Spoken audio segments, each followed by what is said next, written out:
Ladies and gentlemen, we are coming at you live from episode 28 already of Life on the Rocks with your host, Connor Rocques. Today's featured guest in the hot seat is my good friend, Dan Abdel-Nour. How you doing, my friend? I'm good, buddy. How are you doing? I'm doing great today. It's an absolute pleasure to have Dan on the show. For anyone who doesn't know, Dan is a nationally qualified bodybuilder. I mean, the guy doesn't look like one. Are you kidding me? He's also the owner of the prestigious two clubs in the city of Sudbury, The Grand and Coyotes, reopening this weekend. Dan, I want to start off, what got you started going into, let's say, the club business? Well, getting into the club business, kind of unique. I did start with just really being a bar runner, and then I became part-time security. This was all at the Grand nightclub. I started when I was 18. Then I was full-fledged security, and then it was kind of just given to me almost in my lap. I was made an offer by the old owner. Okay. And he kind of stepped down from the business, and he said, hey, how would you like to run two clubs? I was like, okay, you know what? It's not a bad idea. So I looked into it, and I decided, you know what? It's a big club, have two partners, and then we decided to open up in 2014, really. Really? No kidding? So yeah. You've been in business now for almost 4 years. Yeah, almost 4 years now, and now I've stepped up my game a little bit with regards to that. I'm a sole owner now. Wow. And I'm really trying to bring it back to the old Coyote feeling that it used to be. It was called Fuse, and I decided to bring it back after I did a voting online, and I noticed everybody wanted Coyotes, the old bar that it was back in the day.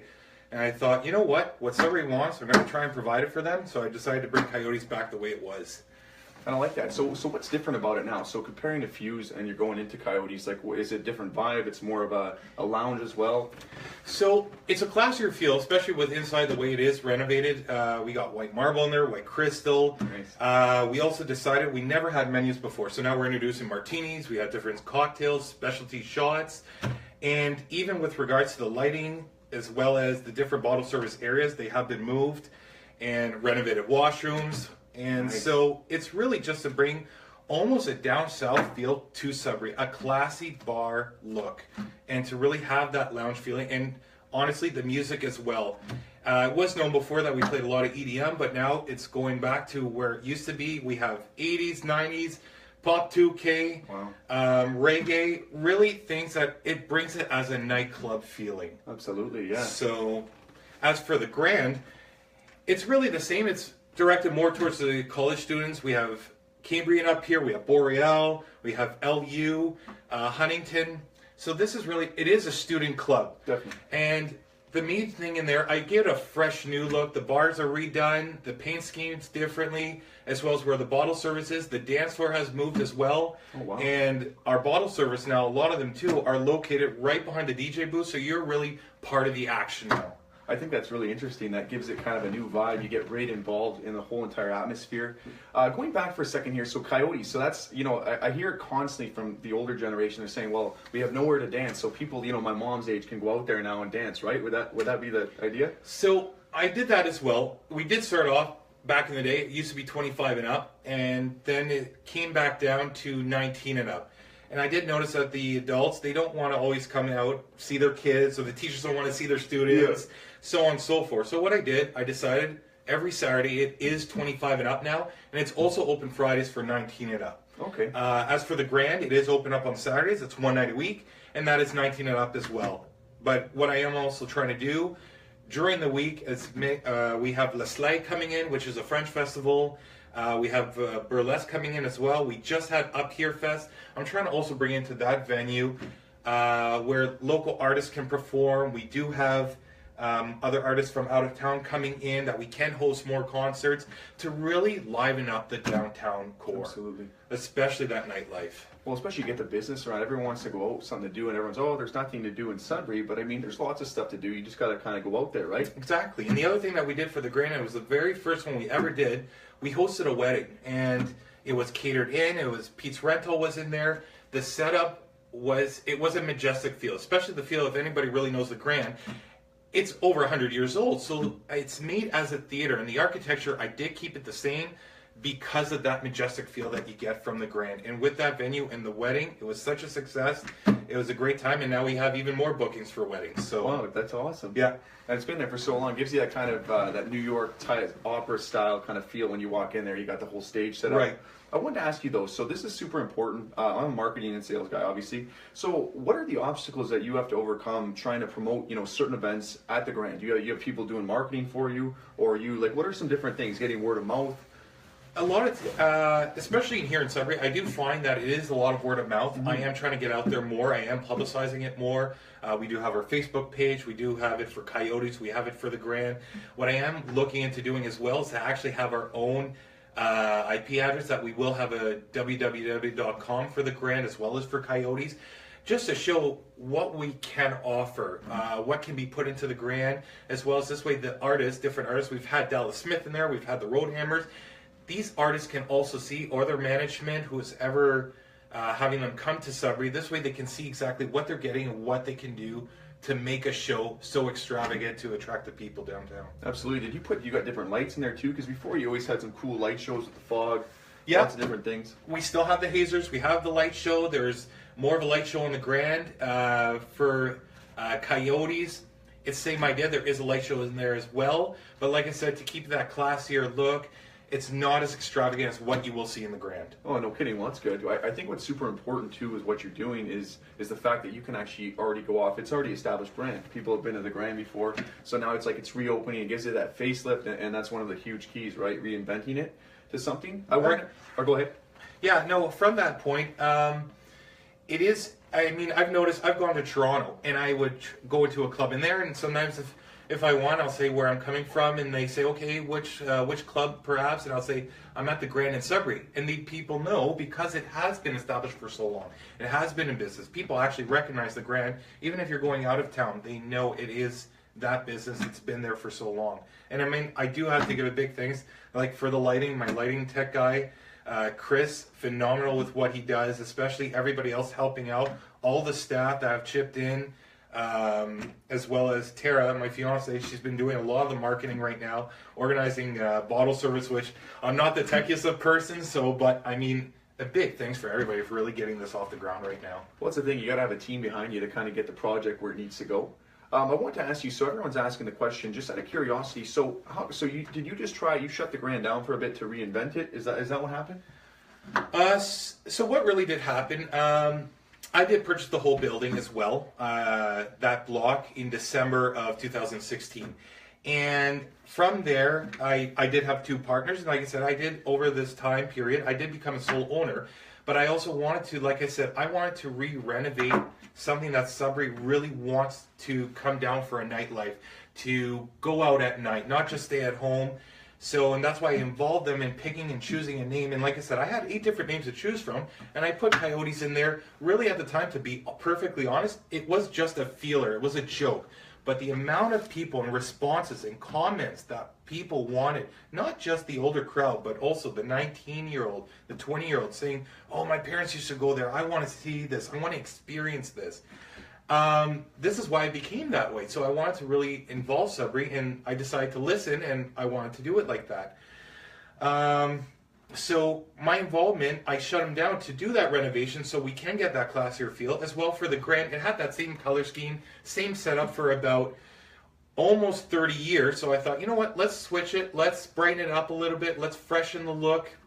It's something for the students to always enjoy. And like I said, hosting weddings, this way it will attract more people to come in. Absolutely. No, I think that's great. You can kind of relift it, and then people get a different approach to it. Right. I want to ask you, this is super important. I mean, you always hear the stigma associated with people running bars. Like, how difficult is it to run 2 different clubs? Obviously, that's a lot. It's a big job you're taking on.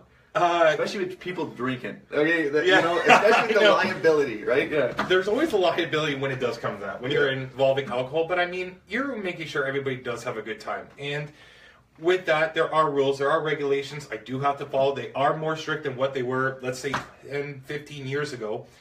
But that being said, it doesn't stop people from having a good time. However, I do have, especially on a Saturday where we're aiming for the 25 and up, and then you're aiming for 19 and up on the Grand side, it's 2 different eras. So this is as well, you have to control the music, who's DJing, how it's being played. So from that side, you always have to make sure when you're talking to your staff, designated for this age group, designated for this age group, and as well as talking to the rest of the staff, always be friendly, never be discourteous. I mean, these people are coming out to have a good time. You'd want to have a good time as well. You want to be treated with respect, so do the same with everybody else out there. Absolutely. I think that's super important as well on that point. I wanted to ask you, so how do you pick your DJs? Do you go what the people want? You kind of just do a distinguishing there, you bring different people in? Who delivers, basically, Yeah, kind of funny story with it. I mean, I had quite a few people that were interested in DJing, especially when it was closed down. Mm-hmm. I did get messages with regards to when we were going to reopen, who's going to DJ, who's going to come in.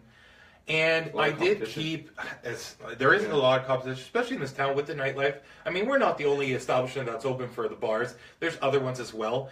But when choosing the DJ, I decided I kept Goliath, who has really made a name for himself, especially as a performer. And also, he came a long way.